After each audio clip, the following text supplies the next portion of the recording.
Traveler Select, and I'm the sales executive that works daily with Abram Interstate. I work with the sales team and the underwriting team here locally. Also with me today is Phil Ola. He is the underwriting director, and he supervises a team of underwriters in our Walnut Creek office. As I like to say, I'm sales, I want to bind everything. Phil is the gatekeeper, and he and his team make sure I stay honest. So I only have one ask of you today, and that's please, please, please, let's make this as interactive as possible. Ask any questions. Yes, we'll have a session at the end, but if you have anything that you have a concern or question on, please do so at any time. And as John mentioned during the interview process, one lucky attendee today is going to win an iPad. And just for informational purposes, it's an Apple iPad with Retina display, Wi-Fi, 32 gigabyte, Touch ID. I understand that's a good thing. With that, I'm going to go to the next slide. There it is. This is an important note. I'm going to ask you guys to read this briefly. It's legalese. But in essence, what it's saying is this material that we're presenting today is proprietary and confidential. And I ask that you not share this material with any of our competitors, just respect the fact that it's proprietary information. So I'm going to give you just a couple seconds to read that, and then we'll all be legal. Is that enough time, John? Cool. Let's move on. Appetite overview. So what we're going to try to do in the next 20 or so minutes is have Phil talk about our condominium program, our residential condominium program. After he's done presenting this information, I'm going to move on to the lessor's risk, garage, some business type classes, and especially some newly expanded class eligibility and a brand new product that we have within Traveler Select. Okay. I am not forwarding. Am I doing it? Okay.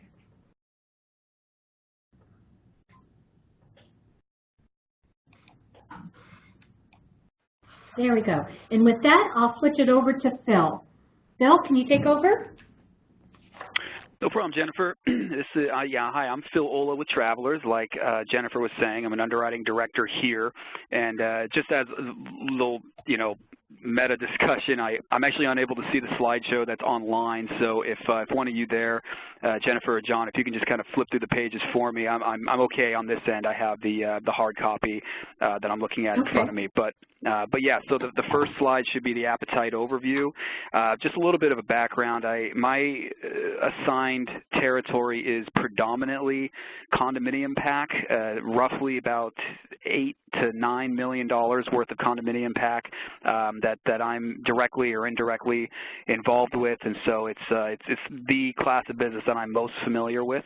So just to kind of cover some of the high points about condominium pack, it is one of our lead segments that we write in California for Travelers. It's one of our most profitable classes of business, and we've taken some pretty large investments in that class as well. So as far as what the condominium pack has to offer, there are some key points that are mentioned on this slide. The first one is Power Pack Premier. This is going to be important because it's going to offer a few coverages in particular that our Power Pack, we have two different endorsements. One is Power Pack, the other is Power Pack Premier. Power Pack Premier is basically the upgraded version of Power Pack. But Power Pack Premier in particular covers some very important things that are important for condominium associations. First and foremost, it will cover coverage A for ordinance or law up to the building limit. That's something that we know a lot of our competitors do, and we've had the capability to do so in the past, but it was costly. It was not very efficient as far as how we were charging for it. So Power Pack Premier now will cover coverage A for ordinance or law up to the building limit, and it's much more cost effective. And the way that you want to to join that is with the building owner's endorsement that's available on all of our condominium impact quotes as well. And the reason that's important is the building owner's endorsement will give you your combined B and C. So when you have the Power Pack Premier and building owner's endorsement on there, you get your full A and your combined B and C for the specified limits that you select on the building owner's endorsement. If you have specific questions about that, I encourage you to reach out to your underwriter. They'll be very familiar with those forms. The second is the all-in form. It's form MPT 572. Basically, what this does is it matches the farmer's form. Farmers, some of our most prevalent competitors in California for condominiums are Philadelphia, Farmers, we see AmTrust a lot, and one thing that all of those carriers do is they offer this all-in form. And basically what the all-in form does is it says, regardless of how the CC&Rs read, we, the insurance company, are going to cover the interior fixtures of those units and the improvements and betterments of those fixtures. So if the unit owner has upgraded from linoleum tile to Italian terrazzo, then we are going to actually cover it up to the quality of the Italian terrazzo, not to the original specifications. So that's something, it's available on all of our condominium pack forms, whether it's a commercial condo or a residential condo, smaller, bigger, it's going to be available. We will generally, we're going to ask for a little bit higher building limits, not in every case, but one of the big questions that comes up is there a price for all-in form? And we don't rate for all-in, but we do have specific ITV or building limit implications that we have to adhere to. So there are times where the premium will go up a little bit because we're increasing the building limits with the addition of that form. And then the final thing is the rate reduction effective 5/1. As I mentioned, not only is this one of our lead classes of business, but we've been able to get to that point where we're growing significantly in condominium pack very, very profitably, to the point where we're ready to make significant investments up to 25% reduction in base rates. So it's very significant, and that's effective on 5/1. So currently, this is up to date. So if we have any condominium pack that we're quoting, really I'd say the sweet spot for this filing is if you have a total insured value of $15 million or greater, then this is going to be particularly prevalent there. And I would say also where this is really going to help us, we've struggled to compete against the rest of the market if the building age was somewhere in the range of like 35 to 50 to 55 years old. This is going to help us be much more competitive against the rest of the market in that age group. We've already been pretty competitive if the buildings are less than 35 years old, but this is going to just take it to a new level. So we definitely want to write this class of business. It's something that we've been doing a lot of and we're very successful at, and would love to partner with you to do more of that. So can we go on to the next slide there, Jennifer? Yes, I'm on the residential and commercial condo screen, exposure eligibility. Perfect. Okay. So the total insured values, this is a recent enhancement that we've had to this program as well. Prior, we could go up to $75 million before we would have to refer it to our middle market partners. But at this point, Select can go up to $10 million. I'm sorry, $100 million for any one location, for any one account, which for a condominium association is only going to be one location. But that said, it's significant for us because it's going to significantly increase the speed of turnaround. If you have a larger condo association in that $75 to $100 million TIV range, then what I can pretty much safely say is most other carriers are going to be having to go through their middle market divisions, where generally speaking it's not going to be on a business owner's policy. You know, the coverages you'll have to make sure are a little more, they're more customizable, more things can be left off. This is going to be on our business owner's policy in Select, which means we can handle it more quickly. So as I mentioned, the turnaround time, the ease of doing business is all going to be there, and we can do so now up to $100 million in building limits. So that's something that we're very excited about, and we're seeing a lot of it, I would say, as well. We're having a lot of success with that so far in 2018 as we kind of opened up that threshold. Okay. Now we're on the property underwriting guidelines talking about occupancy. So the buildings, an 80% occupancy, that it doesn't come up too often in condominium pack. This is more, comes up on apartments and commercial buildings. But if we do have new construction, this is really the only time I've seen it. Condominium complex or a building is newly constructed, and they are, trying to move the unit owners in there. They're trying to sell off these units. That can be a little bit tricky if the developer still owns some of those units and they haven't relinquished ownership of those units. Then based on the definition of how the CC&Rs dictate the association is constructed, we may have some developer interest still, as they may be deemed partial member of the association. So if you have any of those, I encourage you to work through those with your underwriter. That's only going to be on new construction, like I mentioned. Rental percentage, 20%. So if you have a condominium association, the system, the rating screens will ask you what percentage of those units are actually rented out. We used to have a really hard cutoff at 20%. And as we were gauging the market and our profitability in this class of business in California, it's not as hard a cutoff as it used to be. So as the slide here states, if you have anything that is up to 40% rentals, then collaborate with your underwriter on it. The higher the rentals go, the less likely the eligibility is going to be considered. So it's not necessarily a yes or no every time. We're going to look at a lot of other factors, but we can consider up to 40% rentals in certain cases. And as far as the plumbing and the HVAC, we like those updates in the last 30 years, and aluminum wiring, that's going to decline it immediately. But as far as the HVAC and all of those sort of utilities, if those have not been updated in the last 30 years and the year of construction is older than 30 years, you're probably looking at starting out with not having as high of ordinance or law limits. That's kind of where the first checkbox comes in for an underwriter if we have buildings that are over 30 years old and they do not have confirmed updates and we're asking for increased ordinance or law limits. Of course, if the buildings are too outdated, then we're looking at a total eligibility consideration as a whole. And then as far as the commercial condominiums are concerned, the commercial condominiums must be wholly leased to others with less than 10% occupancy by the owner for rental or building maintenance. So really what we're looking at here is typical to like a shopping center where we have tenants, people that are actually leasing out these units and then using them.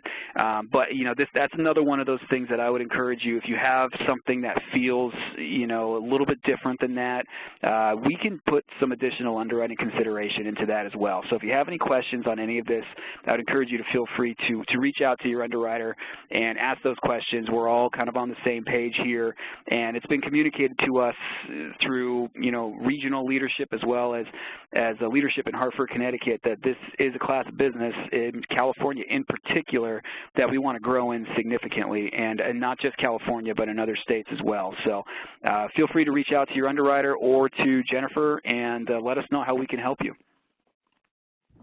Here we go. Okay, so I'm going to take over here and talk about lessor's risk, which we call our building segment. Lessor's risk is a really huge class of business for us. Next to condominiums and habitational risk, we write the majority of our business in lessor's risk. The rule of thumb for lessor's risk is this: if we can write the tenant as a BOP account, we can write the building owner for that business. So for buildings, we can go up to $15 million in total insured values per location and $50 million total account. So this is a pretty large size property risk. We also work hand in hand with our middle market unit. If we receive something and it's over $50 million, we'll work with our middle market unit to see if they can quote it if we can't. So we're very synergistic that way. Our best classes for lessor's risk include office, obviously that's an easy one, mercantile, but something you may not think about is we can do lessor's risk on manufacturing and processing. So it's a lot of contractor lessor's risk, a lot of wholesale and manufacturing. The thing to remember on the manufacturing and processing lessor's risk is that we cannot do it in a frame building. office, mercantile, service, frame is fine, but for the higher hazard type occupancies, we do require anything other than frame. Okay. In addition to lessor's risk, help me, John. There we go. What am I doing wrong? Just get it on the presentation. Oh, okay, gotcha. Our next segment that we're writing more and more of, there must be some disruption in the marketplace as far as garages go. I'm seeing a lot more come in, and we're writing a lot more. Our garage risk, we can go up to $10 million in total insured values. This program is really written for independently operated or franchised auto repair or auto body. So our best classes, as we show here, general repair without gas, body repair, collision shops. However, also included in this segment, which a lot of people don't think about, stereo installation, vehicle upholstery, window tinting, all of that falls within our garage segment and is absolutely eligible. On auto repair, auto body, we also have a small appetite for loaner vehicles, and they can even have a tow truck or two. Okay, so keep this in mind for this segment. Whoops, I'm messing up again. There we go. There we go. Next segment is office segment. Again, I'm not going to spend a lot of time on this. Everybody wants to write these classes, but we do it very, very well. We recently reduced our minimum premium on the office from $500 to $475. As far as I know, it's probably the cheapest minimum premium in the marketplace. So we can write up to $50 million in total insured values, $20 million in sales. And we're seeing some large medical offices and lawyer offices come to us for coverage. So again, keep in mind that $50 million. We can do the small $475 account, but we can do the larger $50 million insured value account as well. Best classes, no surprises there. Accounting, advertising, dentists, lawyers, doctors, real estate agents. We can also do consulting, which is a class that we get a lot of questions on. And really what we're looking for with a consulting class is something more of an office exposure. If they're doing a lot of off-premises consulting, that's really not what our product is designed for. Okay, next is the business segment. I like this segment because we've made a lot of changes here. We're expanding our class appetite. But again, the business segment is designed for just that, businesses, $50 million in insured values with a maximum of $15 million in sales. Best classes, beauty barbershops, dry cleaners, nail salons. Seeing a ton of nail salons. Absolutely love them. Small appliance repair. And something that I've just recently started seeing is linen supply companies. We've written 2 or 3 of them in the last 6 months.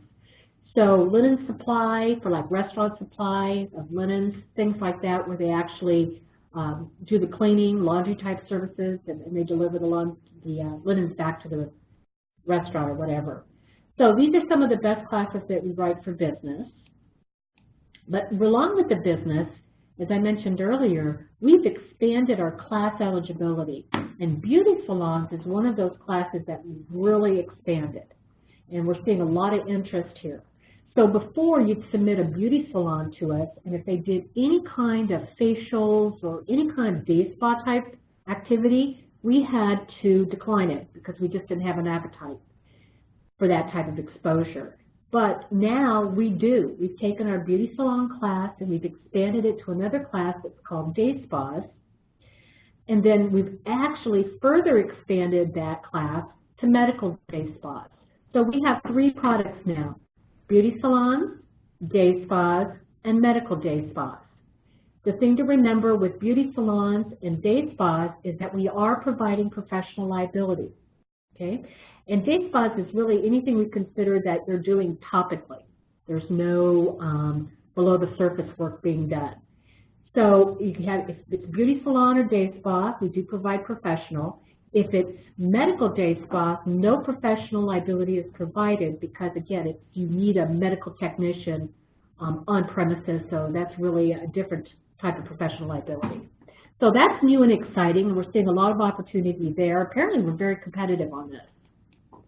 Another expansion that we did is pet care services. We used to have just pet stores, but we recognize that the marketplace has changed dramatically in the last few years, where now pet doggy daycares is a big thing, overnight boarding, pet groomers, pet sitting. These are all new things that you didn't see 5, 6 years ago.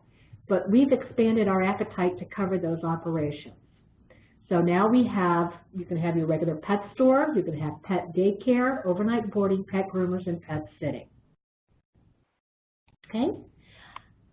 Talking about new and exciting things with Traveler Select, we finally heard what you, the agent has told us for years and years and years, is that you wanted a monoline GL product with Travelers, something that was easy peasy you could do online. Well, we're happy to say that we can now provide monoline GL. It's provided for all eligible Master Pack classes. Okay?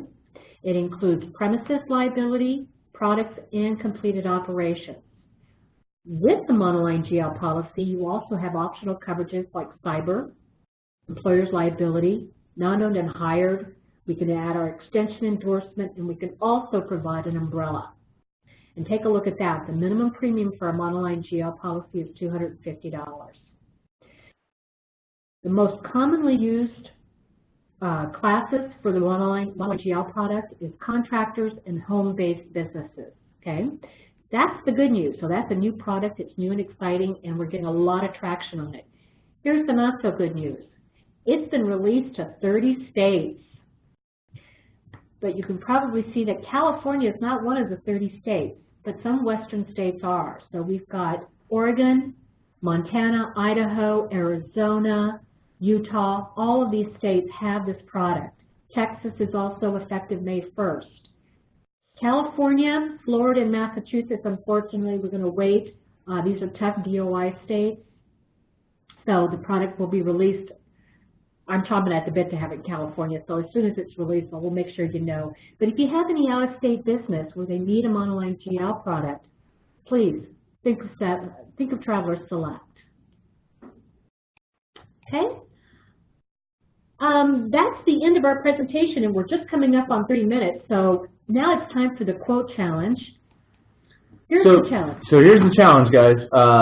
The agents that submit and bind a residential condominium account, the first 3, will receive a $100 gift card from Abram Interstate. So if you have condo business, please submit it right away, get it in, and the first one, you get $100 extra bucks for binding the business.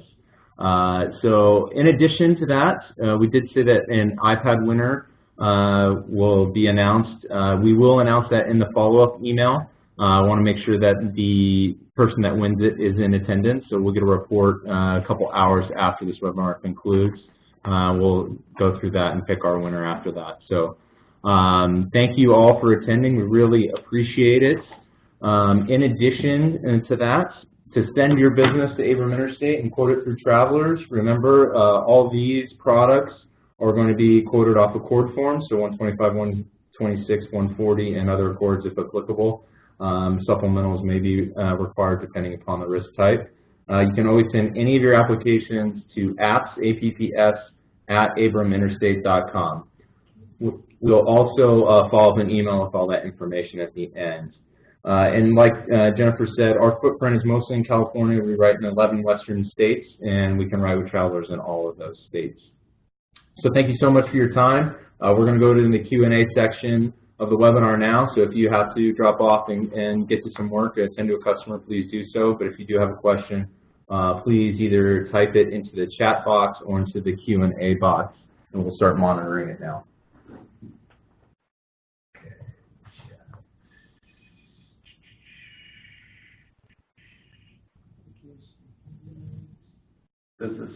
Does small appliance repair include smart appliances? From Carrie Portis. I'm not sure which that's referring to. Yeah, it's that appliance repair is fine. So smart appliances, you're talking like refrigerators that have smart devices built into it. I would say yes, absolutely, submit it.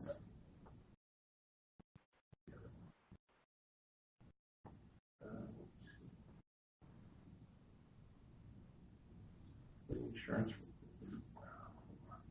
Yes. Yeah, we have a question here on insurance to value. To get the Broaden endorsement, we take anything up to 90%. Obviously, we prefer 100, but 90% to value is the minimum. Yeah, this is Phil. I'll add one more piece of texture to that. When we have the broadened building endorsement, the all-in form, then typically we're going to be looking at wanting it a little bit over 100% insured to value. I mean, usually we're looking at the range would be about 102 to 108% to value, and that'll be partially determined on the age of the buildings. The older the buildings are, the higher we're going to want the ITV to be, and that's generally because the longer the building has had time for unit owners to update the units themselves, then the more we would expect the more likelihood that we're going to expect improvements and betterments. Phil, we did have a question on building age. On condominiums, what's the maximum building age on condominiums? The maximum building age is 100 years is the cutoff. In very limited select opportunities, we can consider over 100 years, but yeah, it's going to be 100 years or less for an eligibility standpoint, and then from a pricing standpoint, we're going to be most competitive if the buildings are 55 years or less. Thank you. And the building age of up to 100, that applies to our office, garage, all other segments as well. Any other questions, John? Trying to get there, having a little technical difficulty also.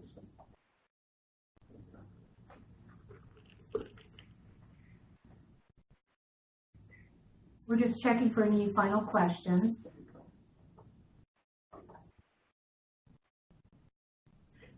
Buildings acceptable retail. Oh yes, that's a great question. We have a question here on buildings acceptable, retail at the bottom and apartments on top. The answer is yes. A lot of cities now require that by code. So we do look at those, so absolutely you can submit them. What is the maximum number of locations we can put on one policy? There is no maximum. It's a number of locations. It's just a TIV maximum. It is a TIV maximum, exactly. You mentioned you do garage with tow trucks. Is there a limit on the tow trucks? Yes, 1 to 2. They do not want tow trucks as their primary operation. Yeah, I mean, think about everything as incidental to the risk you really want to insure. Okay, Phil, we do have a question here regarding the commercial condo slide. It said bullets 2 and 4 seem to contradict themselves. Can you go through that again? That was, I think it was slide number 4 or 5. Property underwriting guidelines? The last bullet there, commercial condominiums must be wholly leased to others with less than 10% occupancy by owner for, for rental or, okay, yeah, I see what they're saying. So basically, I wouldn't get too hung up on that. If it's a commercial condominium, then we would love to take a hard look at it.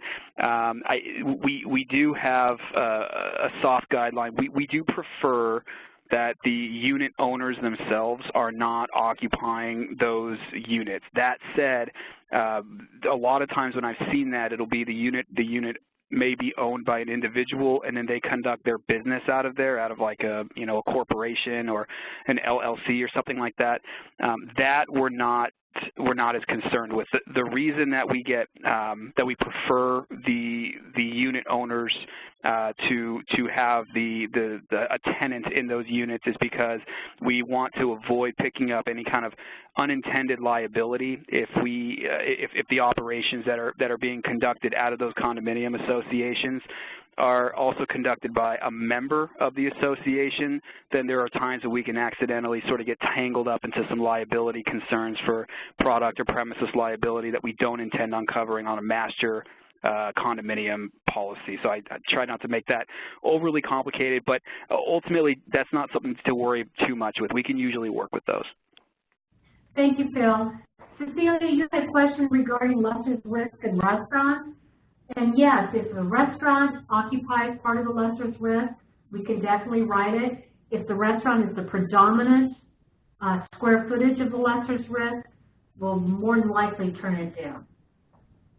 Jen, you asked, do we write in Hawaii? And we do not write in Hawaii. Lots of reasons. Number one, we're not Hawaiian. But then, as you can see in the news, there's been a lot of other reasons not to write in Hawaii. And you regarding garage, is tire shops acceptable? I'm afraid not. We don't do any tire stores or shops.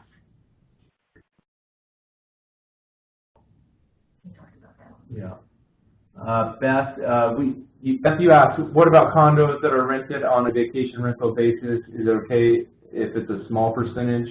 We did have this question already. Phil did talk about it having to be almost a minimal, so very minimal exposure to even be acceptable. But I would say overall, it doesn't seem like it fits. Okay. Just scrolling back and forth. Yeah. No problem. Okay, thanks everyone. Thank you everyone, really appreciate it. Like I said, I'll be following with via email with the video presentation as well as some more information via email. So thank you all, have a great afternoon, and send some condo business in, win the $100. Take care. Oh, we went over. It's okay. All right, very cool. They're into it. Questions? Those are great questions, and we had, I think we had, when we started it, we had 68. Did we really? That's awesome. So we probably got into 80, so I guess. Sweet. In terms of That's really good. That's really good. Okay. Awesome. Do you ask for feedback on the presentation? Oh, yeah. Can you let me know what Yeah. the feedback is, Yeah. what we can do differently to improve it? Mm-hmm. This is going to be a bigger part of my Yeah. life going forward. Yeah. A lot of people are Good. going remote. That's pretty good. I don't know if we'll be able I'm to happy repeat with that that. always. That's Yeah, awesome. that's a pretty good. I'm very happy with that as well. So. Outstanding. Okay. And you knew how to drive halfway through the presentation. You're like a pro. Yeah, you were. Look in. Oh, we're still on. You see me drive a boat?